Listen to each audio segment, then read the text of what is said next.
Assalamualaikum warahmatullahi wabarakatuh.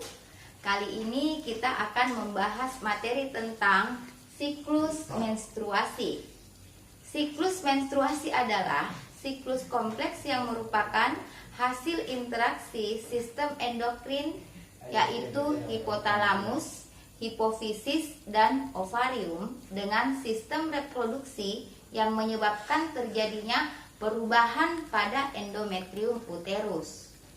Perubahan endometrium uterus menyebabkan terjadinya perubahan bulanan yang disebut menstruasi.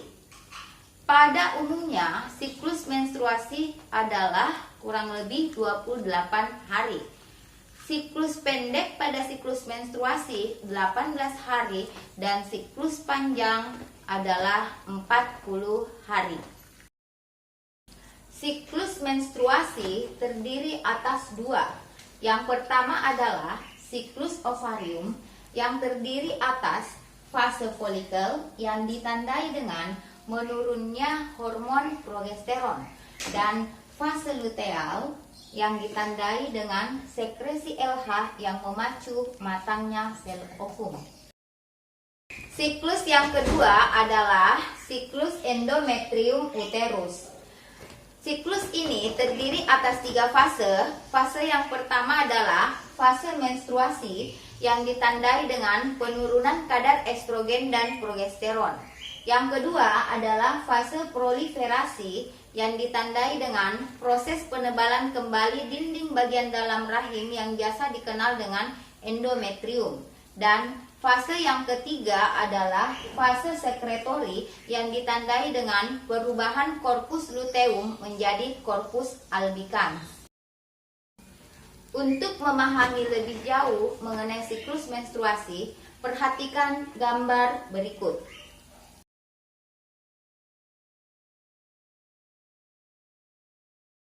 Fase ini terjadi pada hari pertama sampai hari kelima dari siklus menstruasi. Fase ini ditandai dengan beberapa folikel di dalam ovarium membesar dan terjadi penurunan kadar estrogen dan progesteron sehingga terjadi peluruhan lapisan endometrium uterus yang biasa kita kenal dengan menstruasi. Yang kedua dikenal dengan fase folikel. Fase ini terjadi pada hari ke-6 sampai dengan hari ke-14. Fase ini ditandai dengan folikel dominan menghasilkan hormon estrogen, FSH tidak diproduksi lagi. Estrogen merangsang penebalan dinding endometrium, sehingga dinding endometrium terus berkembang. Peningkatan estrogen memicu pengeluaran hormon LH. Pada hari ke-14, hormon LH merangsang folikel matang berkembang secara cepat untuk mengeluarkan telur atau ovum.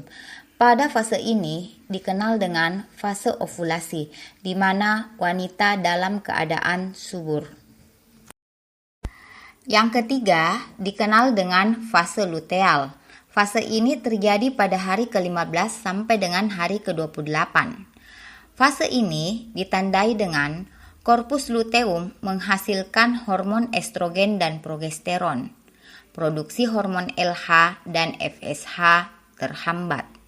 Apabila telur tidak dibuahi, maka korpus luteum berubah menjadi korpus albicans, sehingga estrogen dan progesteron menurun. Hormon FSH kembali diproduksi, sehingga tumbuh folikel baru. Endometrium hancur dan mulai meluruh sehingga terjadi menstruasi. Berdasarkan penjelasan tadi, dapat kita tarik kesimpulan bahwa siklus menstruasi dipengaruhi oleh perubahan hormon, antara lain hormon FSH, LH, progesteron maupun estrogen. Itulah tadi penjelasan mengenai siklus menstruasi. Semoga bisa dimengerti dan bermanfaat untuk kita semua. Wassalamualaikum warahmatullahi wabarakatuh.